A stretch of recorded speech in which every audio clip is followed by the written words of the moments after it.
1 महीने से आपके साथ ऐसा हो रहा है। मतलब सुबह आप जब जागती हैं तो आपको याद कुछ नहीं होता, पर पता चलता है कि आपके साथ किसी ने जबरदस्ती की है। जी, जब भी ऐसा होता है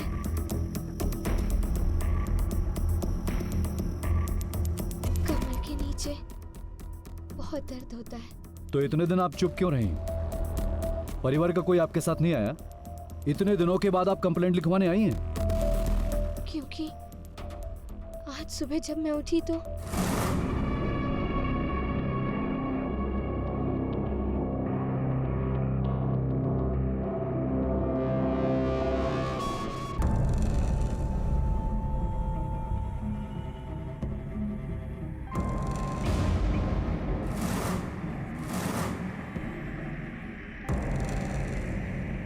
इसका मतलब कोई तो है जो आपके साथ ये बार बार कर रहा है, लेकिन आप नहीं जानती वो कौन है। जी नहीं, होश में रहती तो जान पाती।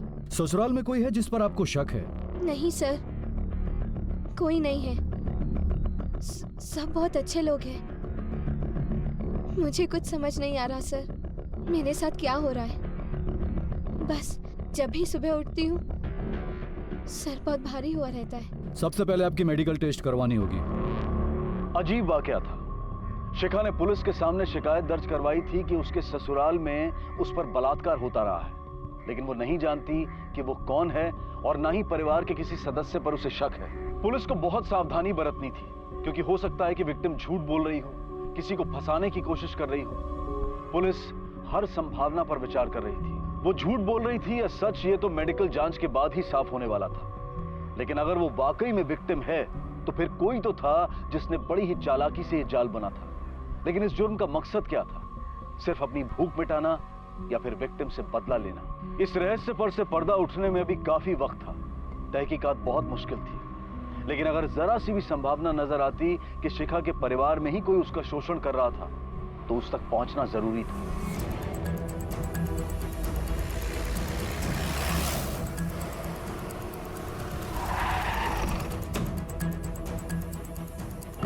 क्या हमारी बहू शिखा ने ये रिपोर्ट लिखवाई है?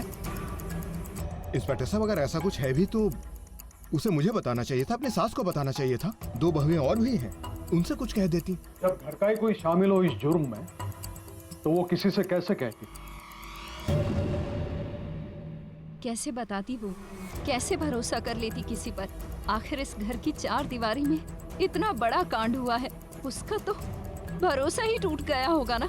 और वैसे भी इस मामले में तो कोई भी औरत चुप्पी ही साध लेती है। मां, इसका ये मतलब तो नहीं कि वो सीधा पुलिस के पास चली जाए। सर, इसमें कोई सच्चाई नहीं है, सब झूठ है सर। अब वो घर में किसी से तो बात कर सकती थी। अब लोग ये 1 मिनट, शिखा का रूम का उस तरफ जादव चेक करा।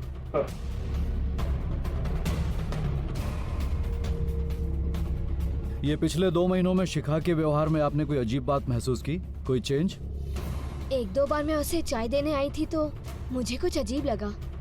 उसके हाथ पर और उसके गले पर नाखूनों के निशान थे। जब मैंने उससे पूछा तो शिखा ने कहा कि पता नहीं वैनी, और फिर सर, कुछ तो मनगढ़ंत कहानियां बना रही है वो। कैसे मुमकिन है ये सब कुछ घर में करवाना? झूठ बोल रही है वो। क्यों झूठ बोलेगी वो? किसको फंसाने के लिए? हाँ, झूठ बोलने की तो कोई वजह नहीं है उसके पास। वो मन में आ रहा है वो बोले जा रही हो। ऐसे कैसे हो सकता है घर में हम सबके रहते हुए? इसका क्या मतलब है? इसमें हम सब शामिल हैं? बकवास करती हो सर। वजह तो पता नहीं है, पर यह पक्का है कि शिखा झूठ बोल रही। भाभी क्यों किसी को फंसाना चाहेंगी? हम लोगों में आपस में कोई झगड़ा नहीं है, हम सब प्यार से रहते हैं। हाँ सर, भैया और भाभी का रिश्ता तो बहुत ही अच्छा है। बहुत प्यार करते हैं एक दूसरे से। मुझे तो ये समझ में नहीं आ रहा है कि भाभी ऐसा क्यों कर रही है। सर, मैं सच बोलूँ तो मुझे नहीं लगता कि भाभी के साथ ऐसा वैसा कुछ हुआ है, और अगर हुआ भी है तो कैसे, पता नहीं सर। हाँ इंस्पेक्टर साहब, और कितनी देर चलेगी ये पूछताछ? क्यों, डर लग रहा है? हमें किस बात का डर है? पता चल जाएगा। शिखा का पति कहाँ है? जी, मेरा बेटा इन दिनों पुणे में। पिछले दिनों उसका ट्रांसफर हुआ है। शनिवार और इतवार को आता है। उसे फोन करके बुला लीजिए और पुलिस स्टेशन आकर रिपोर्ट करने के लिए बोलिए। जी। ये केस बहुत ही अजीब है। शिखा का कहना है कि रात को उसके बेडरूम में कोई आता है, उसे रेप करता है और उसे किसी पर शक नहीं है, ना ही उसके परिवार में किसी को देख के ऐसा लगता है कि उसमें से कोई हो सकता है। और एक बात साफ है कि बाहर से अंदर कोई नहीं आ सकता। सर कहीं शिखा तो झूठ नहीं बोल रही? हो सकता है, पर क्यों? अजीब बात तो यह है उस परिवार के किसी भी औरत को विश्वास नहीं हो रहा है कि शिखा झूठ बोल सकती है। अक्सर घरों में औरतों के बीच झगड़ा होता रहता है, पर यहाँ पर ऐसा कुछ नहीं दिखता है। ये शिखा के पति की क्या खबर? सर वो ऑन द वे है, आ ही रहा होगा।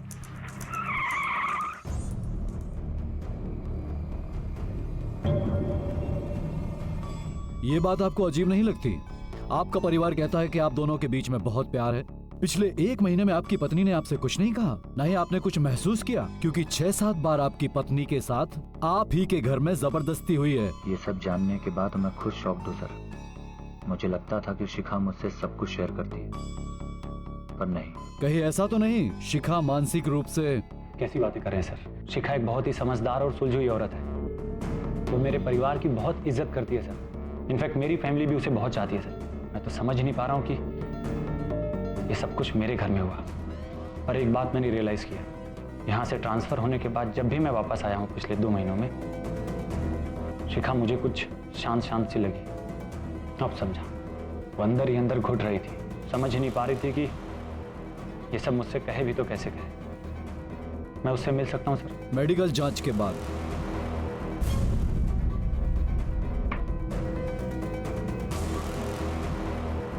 शिखा के साथ रेप हुआ है और वो भी बड़ी बेरहमी के साथ। उसके प्राइवेट पार्ट पर इंजरीज हैं और बॉडी पर कुछ निशान भी पाए गए हैं, कुछ पुराने और कुछ ताजे। Thank you doctor.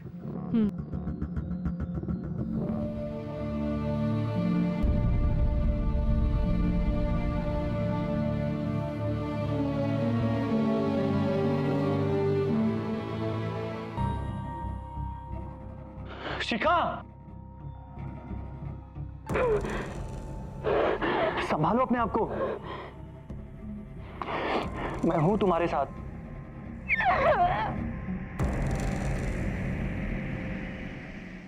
आपकी बहू के साथ पिछले 1 महीने में 6-7 बार जब वो हादसा हुआ, तब आप कहां थे? ये कैसा सवाल कर रहे हैं आप? मैं अपनी बहू को बेटी मानता हूं। एक बार सोचिए तो, किससे क्या सवाल कर रहे हैं आप? मैं ऐसा सोच भी नहीं सकता। सोचने के लिए तो कोई भी कुछ भी सोच सकता है। जल्दी बताओ सच क्या है? देखिए सर, हमारे पास फालतू का टाइम नहीं है कि शिखा की एक झूठ की वजह से हम रोज रोज पुलिस स्टेशन के चक्कर लगाए। मैं वैसा आदमी नहीं हूं सर। मेरा एक छोटा सा ऑफिस है। मैं इज्जतदार आदमी हूं। इज्जतदार लोग ऐसे घटिया जुर्म नहीं करते, ऐसा कहीं लिखा है? तुम्हारे घर में रेप हुआ है तो तुम्हारे घर में से ही कोई एक होगा। अच्छा होगा तुम हमें सच बताओ, वरना हमें और भी तरीके आते हैं सच उगलवाने के।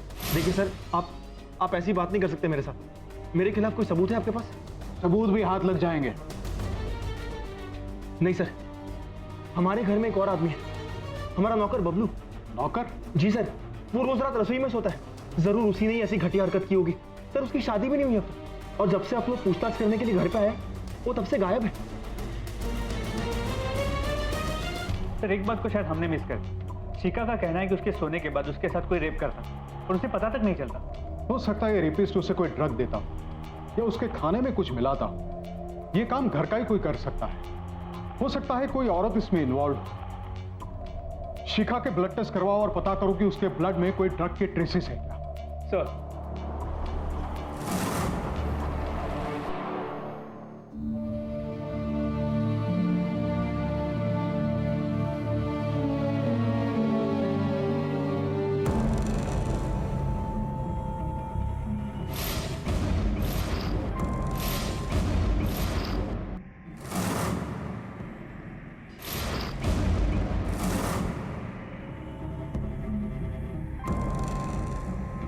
शिखा घबराओ मत, मैं हूं तुम्हारे साथ।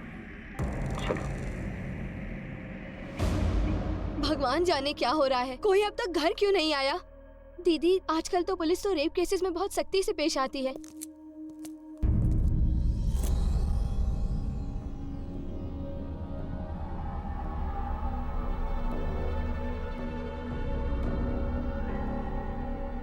नहीं समझ आ रहा मुझे कि मैं क्या कहूँ। हमदर्दी तो होनी चाहिए, पर मेरे दोनों बेटे और मेरा पति सबके सब तो पुलिस स्टेशन में। किसके लिए रो? उनके लिए कि तेरे लिए? माँ, भूखा गया आपको? और ये किस तरह की बातें कर रही हैं आप? अब समझा कि घर में रहने के बावजूद शिखा इतनी चुप क्यों थी? अपना दुख, अपना दर्द किससे बांटती? आप लोगों से? आप पर भरोसा करती वो? अरे इसका दुख तो दूर, आपको भैया, पापा और धर्म की पड़ी है। गुस्सा तो हमें भी आ रहा है, मेरे पति पे लांछन लगा है। भाभी प्लीज, शिखा ने किसी पर कोई लांछन नहीं लगाया। सुना आप सबने? अरे इस बेचारी को तो ये भी नहीं पता कि इसके साथ ये सब किसने किया। और आपको क्या लगता है ये सब जानकर मुझे धक्का नहीं लगा? पर एक बात तो समझ गया हूं मैं, ये जो कुछ भी हुआ है इस घर की चार दीवारी के बीच हुआ है, तो पूछताछ तो होगी। उन तीनों मर्दों के अलावा और कौन है चौथा इस घर में? बबलू कहाँ है? क्या हो साहब? वो तो काम पे होगा और कहाँ जाएगा? काम पर नहीं आया इसलिए तो उसे ढूंढते आए यहाँ पर। साहब इधर तो आया नहीं वो, और बता के भी नहीं गया कि कहाँ जा रहा है। उछला यार, चौकी तक सांगेल उठे तो। साहब क्या किया था हमने? साहब साहब बात तो सुनिए। अरे साहब, सच बताओ बबलू कहाँ है? झूठ बोलोगे तो तुम भी फंसोगे। रेप कैसे है ये? साहब राम कसम हम सच कह रहे, हमको कुछ नहीं पता साहब, कुछ नहीं जानते हम सब कह रहे। नहीं जानते तुम? दादा साहब हम नहीं जानते, हमें कुछ नहीं पता साहब, हमने कुछ नहीं कहा। सब हम लोग सच बोल रहे। सब हमारा भरोसा कीजिए सब हमें सच में नहीं पता बबलू कहाँ है। बाबा मैं तो कहता हूं कि आप कह दो विमल से कि वो अपने बीवी को लेकर कहीं और चला जाए। क्या हो जाएगा उससे? लोग यही कहेंगे कि हम ही लोग कहीं ना कहीं गड़बड़ हैं, गलत है, इसलिए हमने अपनी बहू को घर से निकाल दिया। पर बाबा उन दोनों की वजह से थाने में पिटाई हुई हमारी। मैं तो अब उन दोनों की शक्ल एक मिनट बर्दाश्त नहीं कर सकता इस घर में। भैया ठीक कह रहे, निकाल दीजिए उन्हें घर से। धर्म, न शिखा कहीं जाएगी और न मैं। शिखा ने किसी का नाम नहीं लिया है और न ही किसी पर कोई आरोप लगाया है, लेकिन जिस तरह से तुम रिएक्ट कर रहे हो ना, ऐसा लगता है कि तुमने जरूर कुछ किया है। भैया दोबारा सी बात बोली ना मेरा हाथ उठ जाएगा। धर्म नहीं बाबा, मुझे बोलने दीजिए। मैं क्या जानता नहीं क्या इनको? भैया को तो मैं एक फूटी आंख नहीं बहाता। ये जरूर भैया और भाभी की प्लानिंग होगी ताकि मुझे इस घर से बाहर निकाल सके। बदतमीज, तेरी इतनी जरूरत कि मुझ पर इल्जाम लगाता है? क्या मतलब है तुम्हारा? हाँ तुम लोग सही हो और हम गलत। देखो अपनी मनमानी मत करो, मैं कहता हूं। आप लोगों की चलेगी। बस मैं कहता हूं चुप हो जाओ तुम लोग। ये घर है अखाड़ा नहीं। अपने अपने रूम्स में जाओ।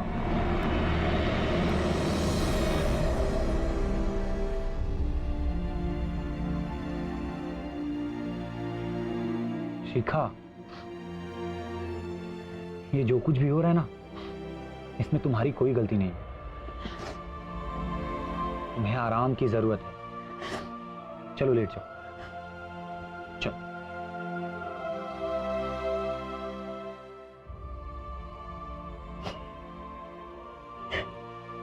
बस रोना बंद। अरे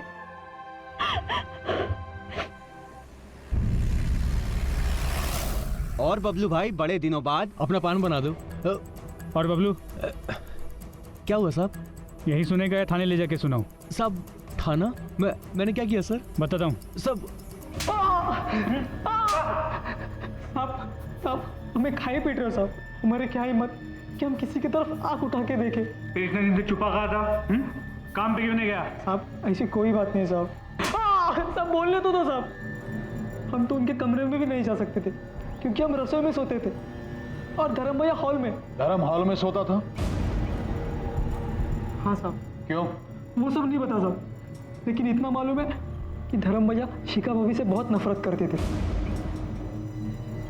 और विमल भैया से भी उनकी बिल्कुल नहीं पटती थी। हमेशा झगड़ा होता था साहब। ये सब आप उन्हीं को पूछो ना साहब।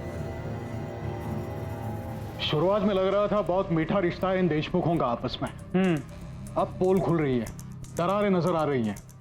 इन सब का कच्चा चिट्ठा खोलना पड़ेगा। बबलू, जब भी बुलाए पुलिस स्टेशन चले आना। शहर छोड़ के बाहर मत जाना। तुझ पे नजर है हमारी। नहीं, मेरी बेटी यहाँ नहीं रहेगी। माँ जी शिखा यहीं रहेगी। रहना तो आपको भी नहीं चाहिए इन लोगों के साथ दामाद जी। आपके ही परिवार से किसी ने इतना घिनौना काम किया है, दम नहीं घुटता इस घर में। आप हम पर क्यों उंगली उठा रही है? पुलिस ने पूछताछ की ना हमसे, कुछ आता है? हमें तो ऐसे लगता है ना कि आपकी बेटी नौटंकी कर रही है। पता नहीं कौन सी दुश्मनी निकाल रही है हम सबसे। भैया शिखा के बारे में इस तरह अनाप शनाप बकना बंद करिए। हम घर छोड़कर नहीं जाएंगे माँ जी। जिसने पाप किया है वो लोग जाएंगे, और अगर किसी को हमसे प्रॉब्लम है तो बेशक ये घर छोड़कर जा सकता है। विमल, सारे निर्णय तुम ही कर लोगे, हम जनता है अभी। और बहन जी, माना कि आपकी बेटी के साथ कुछ गलत हुआ है, आप हम पर लांछन मत लगाइए। शिखा, शिखा दी, क्या कर रहे हो? शिखा, छोड़ो। अरे क्या कर रही हो ये? शिखा छोड़ो, छोड़ो इसे। क्या कर रही हो तुम? क्या करूं मैं? और मेरी वजह से घर में क्लेश हो रहे हैं, भाइयों में झगड़े हो रहे हैं, घर की शांति भंग हो गई है। ये जान दे दोगी? मैं आप लोगों के सामने हाथ जोड़ती हूँ, प्लीज मेरी वजह से लड़िए मत, प्लीज।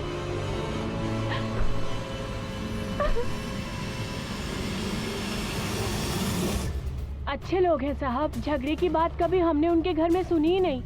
अशोक जी की एक दुकान है, अब सौरभ चलाता है। विमल वो अकेला ही घर में नौकरी करने वाला है, पर धर्म ने तो बाप को डुबा ही दिया।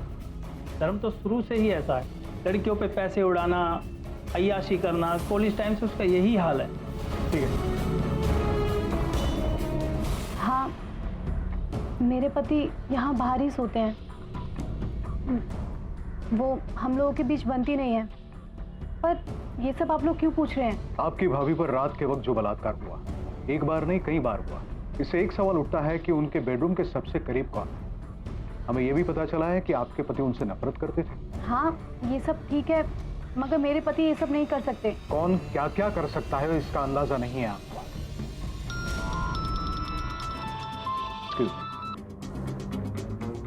हाँ बोलो। सर, इस धर्म की सारी इन्फॉर्मेशन निकाल ली। कॉलेज के जमाने से अपने बाप के पैसे उड़ा रहा है। फिलहाल ये घर पे ही है, इसका धंधा ठप है। इसे धंधे में लगाने के लिए घर से और पैसे चाहिए थे, मगर विमल ने साफ इनकार कर दिया। सर, इस धर्म की वजह से घर में अभी काफी झगड़े भी हो रहे हैं। ठीक है, चल।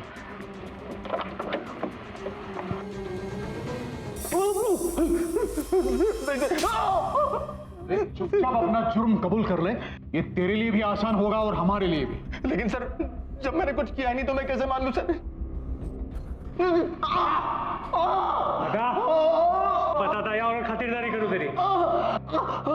सर, मैं मानता हूँ कि मेरी विमल भाई और भाभी से बिल्कुल नहीं बनती। इनफैक्ट मेरी पूरी फैमिली से मेरी नहीं बनती। कोई मेरी मदद ही नहीं करना चाहता। यहाँ तक कि मेरी बीवी भी मेरे बारे में यही सोचती है कि मैं निकम्मा हूँ, किसी काम का नहीं हूँ सर। वो तो तुझे अपने साथ बेडरूम में सोने भी नहीं देती। तुझे तो हॉल में से दिखता होगा ना भाभी के बेडरूम में क्या चल रहा है। सर, मैं आपसे कह रहा हूँ ना, ये काम बबलू नहीं किया है। सर, ये काम बबलू नहीं किया है। यहाँ पर जरूर ये भाई और भाभी की प्लानिंग होगी ताकि मुझे हमेशा के लिए अपने रास्ते से हटा सके। वो तो यही चाहते हैं कि बाबा की पूरी जायदाद उन्हीं को मिले, इसलिए तो वो मेरे बाबा को भी मुझे पैसे देने से रोकते हैं। सर, मैंने कुछ नहीं किया है सर, मैंने कुछ नहीं किया है। बबलू, शक के दायरे में सबसे पहला नंबर इसका है तो घर का नौकर, चेहरे से भी भोला भाला लगता है। इसकी नजर पड़ी वो शिखा पर, मौके का फायदा उठा लिया। सर, मैंने इसकी पूरी हिस्ट्री भी चेक की, कई बार इसे नौकरी से निकाला गया, हालांकि पुराने मालिकों ने वजह बताने से इनकार कर दिया। और दूसरा सस्पेक्ट है ये धर्म, शक्ल से ही शातिर लगता है। इसके बारे में जो सुना बुरा ही सुना है, और इसके पास मोटिव भी है, क्योंकि विमल की वजह से इसे पैसा नहीं मिलता था। बदले की आग थी इसके दिल में। और बचे ये दोनों, बड़ा भाई सौरभ और बाप अशोक। इनके पास कोई मोटिव नहीं है। पर हर कोई इंसान सिर्फ व्हाइट या ब्लैक नहीं होता। हर इंसान की जिंदगी में कुछ ऐसे राज होते हैं जो उसके परिवार वाले भी नहीं जानते। हो सकता है इन दोनों की कुंडलियां हमें खोलनी पड़े। हो सकता है कोई गड़ा मुर्दा निकल आए। सर, वैसे शक्ल से दोनों लगते सीधे साधे हैं, लेकिन इस सौरभ के बारे में आस पड़ोस में कुछ खास अच्छा नहीं सुना।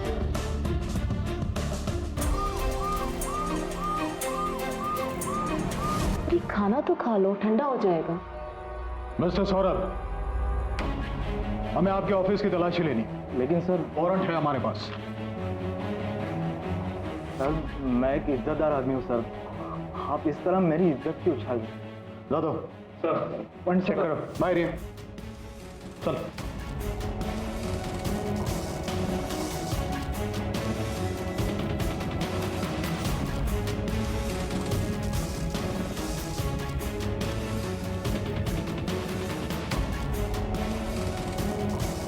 कहा जा दो कैमरा।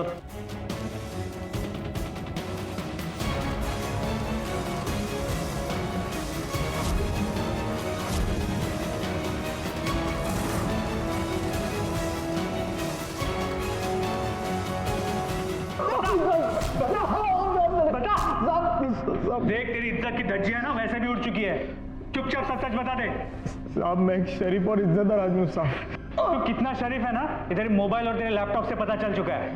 पॉर्न वेबसाइट्स देखता है, कई पॉर्न वेबसाइट्स का तो तू प्रीमियम मेंबर भी है। हाँ साहब वो लत लग गई है साहब सिर्फ देखता हूँ साहब, कभी कुछ किया नहीं साहब, और रेप के बारे में तो सोच भी नहीं सकता हूँ साहब। अच्छा, जब ये मोबाइल पे वीडियोस देखता है तो तेरे कान में क्या मंदिर की घंटियां बजती है? देख तू फंस चुका है। सच बोलने के अलावा तेरे पास कोई रास्ता नहीं है। अब मैं सच कह रहा हूँ साहब, मैंने शिखा के साथ कुछ गलत नहीं किया है साहब, कुछ गलत नहीं किया है। कुछ नहीं किया? नहीं साहब। तोड़ेला सर उनकी नजरें बिल्कुल अच्छी नहीं थी। कभी कोई सामान रखने जाओ या थोड़ा झुको तो टकटकी लगाकर देखते रहते थे।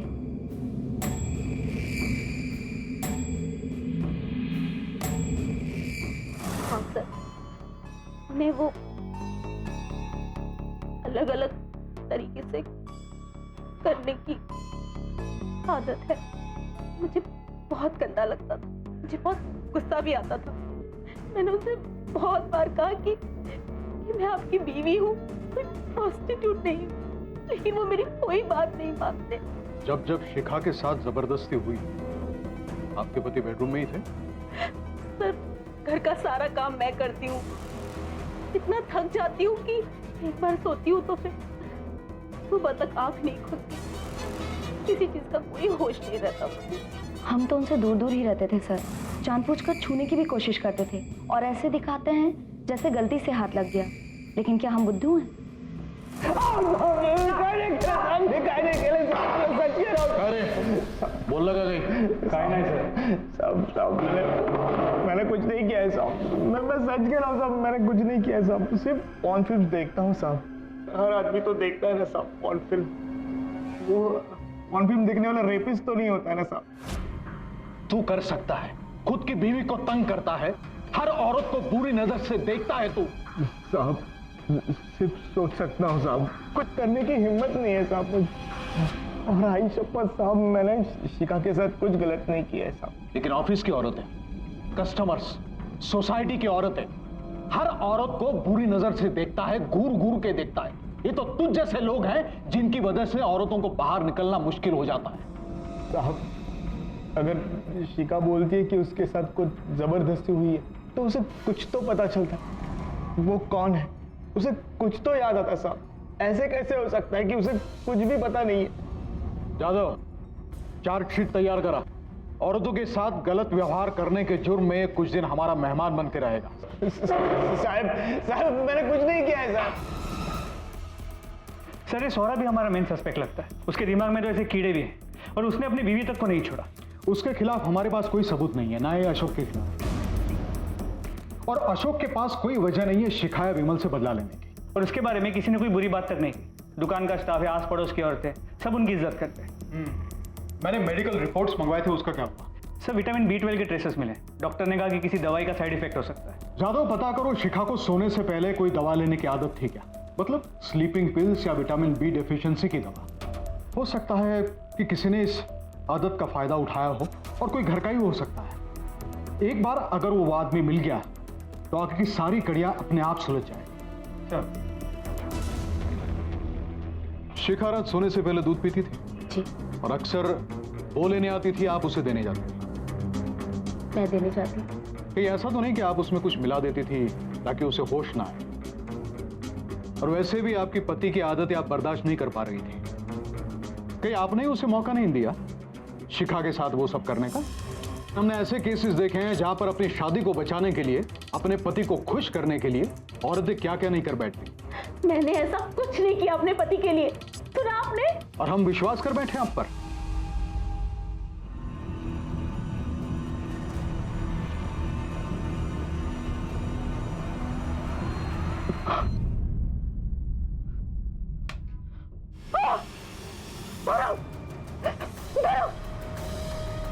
क्या हुआ तुम्हें?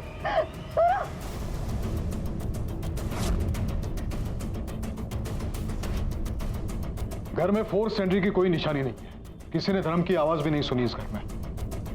मेरे के अंदर का भी तो कोई हो सकता है। हो सकता है। सर कहीं शिखा या विमल या इन दोनों ने मिलकर धर्म पे तो हमला नहीं किया? उन्होंने इस बात को मान लिया हो कि धर्म ही वो आदमी है जिसने शिखा के साथ रेप करने की कोशिश की हो। घर की अच्छी तरह से तलाशी लो, मैं शिखा के बेडरूम में जाता हूँ। सर।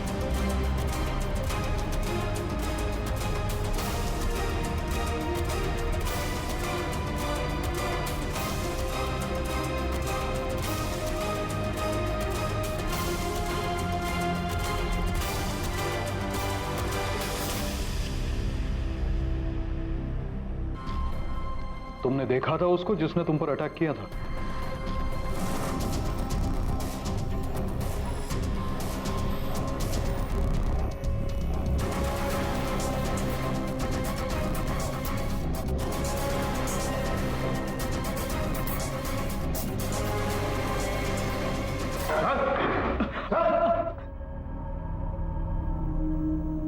क्यों जान लेने की कोशिश की धर्म की?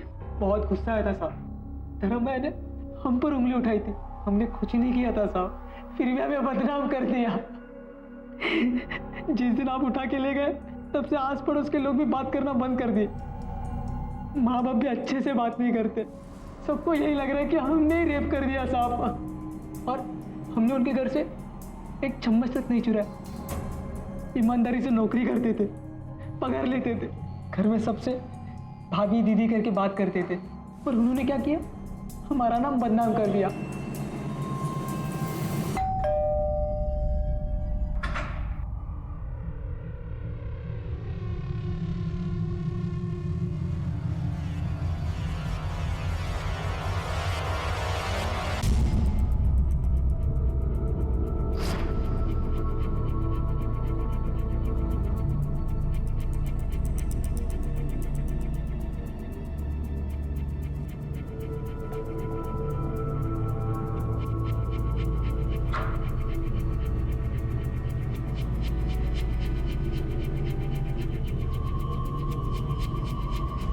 पुलिस एक तरह से डेड एंड पर पहुंच चुकी थी।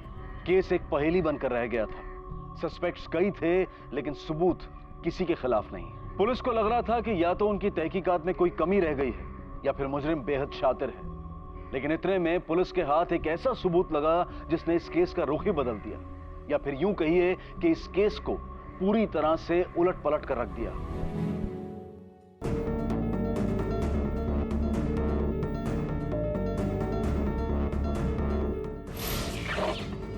आपकी अलमारी से मिला है,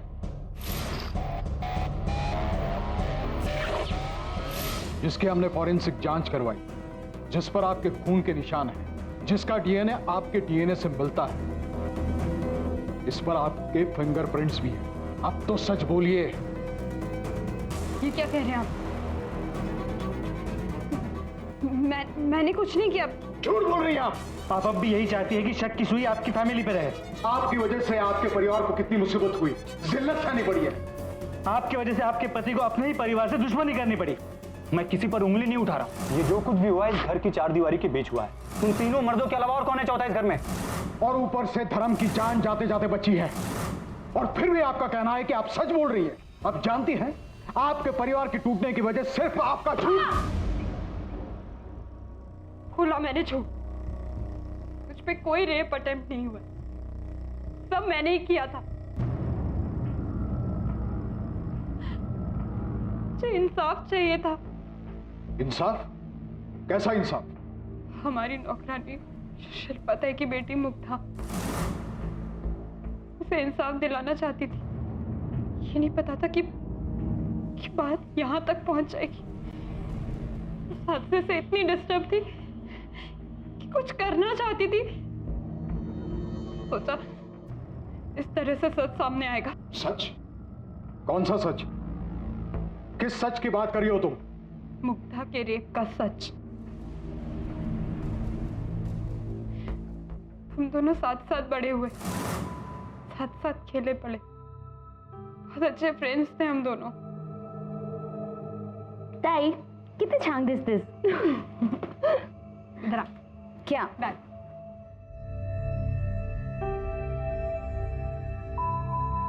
मुग्धा किती छान दिसते. मेरी छोटी बहन की शादी थी, मैं अपने ससुराल वालों के साथ मायके गई थी। मुग्धा हमारी मदद कर रही थी मेरी बहन को तैयार करवाने में। वाओ मुग्धा, कितनी सुंदर मेहंदी लगाई है रे, है ना? अरे बेटा, मेहंदी हुई या नहीं? हाँ बस हो गई। खाना तैयार है, सबको बुला लो। अच्छा मैं बुलाती हूँ। सबको मेहंदी लग चुकी थी। मेरे ससुराल वालों का रहने का इंतजाम ऊपर ही किया गया था। सारे जेंट्स पी रहे थे। ताई, हाँ तू रुक, मैं बुला कर लाती हूँ। अच्छा चल ठीक है, जा। मैंने मुग्धा को उनको बुलाने को भेजा था, और जब बहुत देर तक वो नहीं लौटी तो मुग्धा का नहीं आली अजून।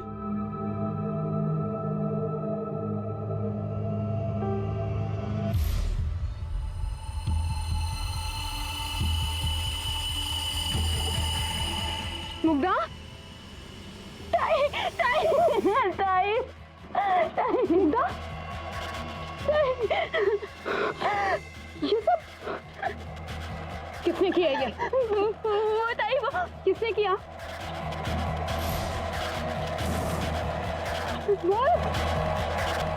मुग्धा!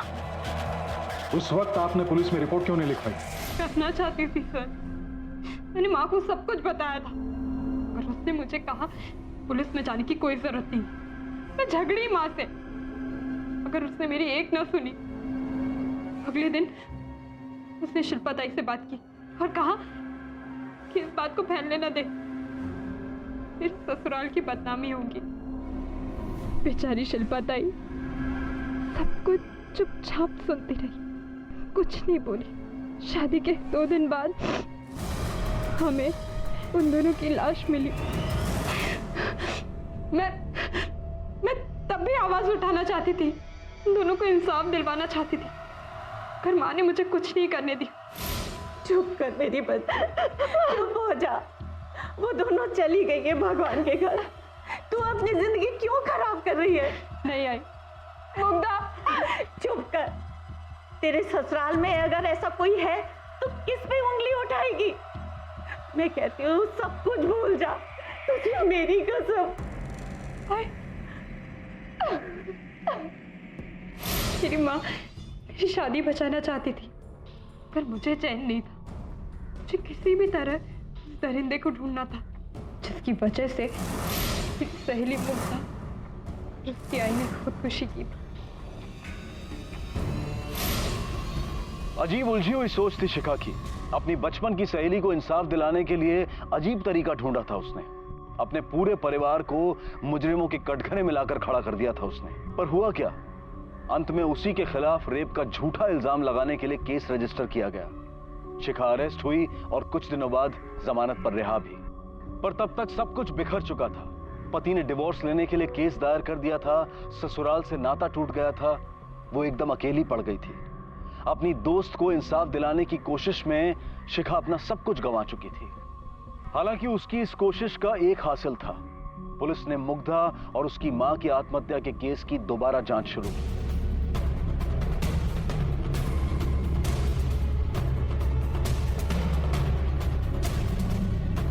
ये आपके पड़ोस में जो मुग्धा रहती थी उसके बारे में क्या जानती हैं आप? ये शिखा की बहन की मेहंदी में ये मुग्धा आई थी? मुग्धा थी ना मेहंदी में, बड़ी अच्छी लड़की थी, मेरे को याद है।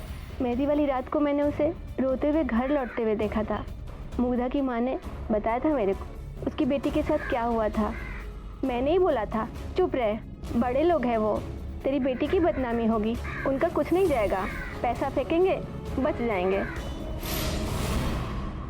अब पुलिस जान चुकी थी कि शिखा की बहन की मेहंदी वाली रात ही मुग्धा के साथ बलात्कार हुआ था और उसके बाद ही उसने और उसकी मां शिल्पा ने आत्महत्या की थी। लेकिन अब ना तो मुग्धा की डेड बॉडी थी और ना ही दूसरा कोई जरिया जिससे यह साबित हो सके कि उस रात मुग्धा के साथ बलात्कार हुआ था।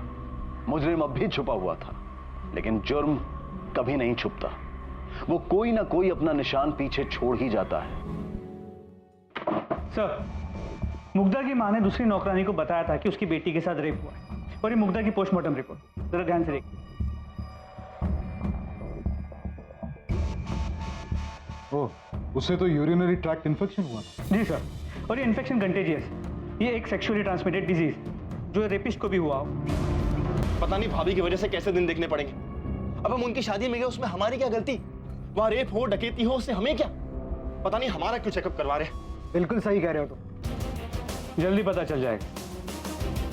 शक के दायरे में तुम सब हो। तुम जाओ।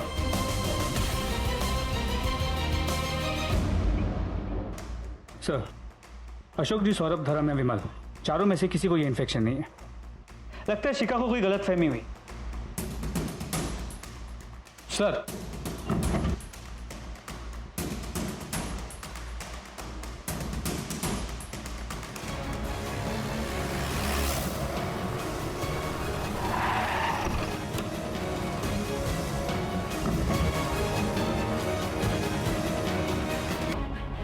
अब क्या हुआ इंस्पेक्टर साहब?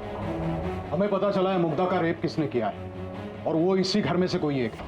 आपकी फैमिली में से किसी के फोन रिकॉर्ड से इतना पता चला है कि उसे एसटीडी यानी कि सेक्सुअली ट्रांसमिटेड बीमारी हुई थी, जो मुग्धा को भी थी और जिसका इलाज उसने करवा लिया है। जो विमल, सही कह रहा हूं ना? जी सर, वो इंसान मैं ही हूं। मुझसे गलती हुई। ये जो कुछ भी हुआ ना, शराब के नशे में हुआ।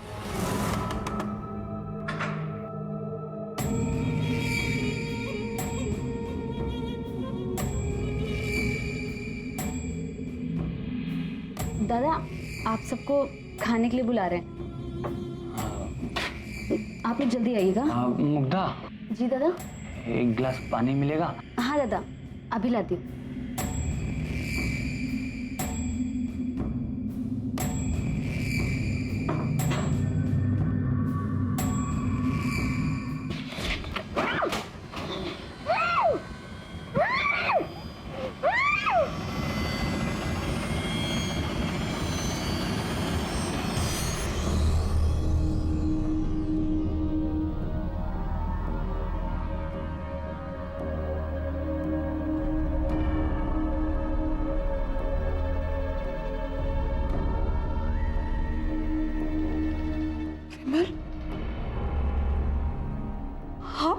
शिखा, आई एम सॉरी शिखा।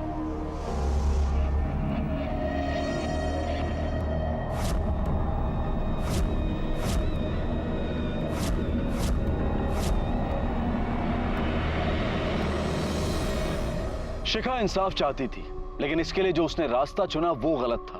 उस रात विमल शराब के नशे में था। उसे होश ही नहीं था कि वो क्या कर रहा था।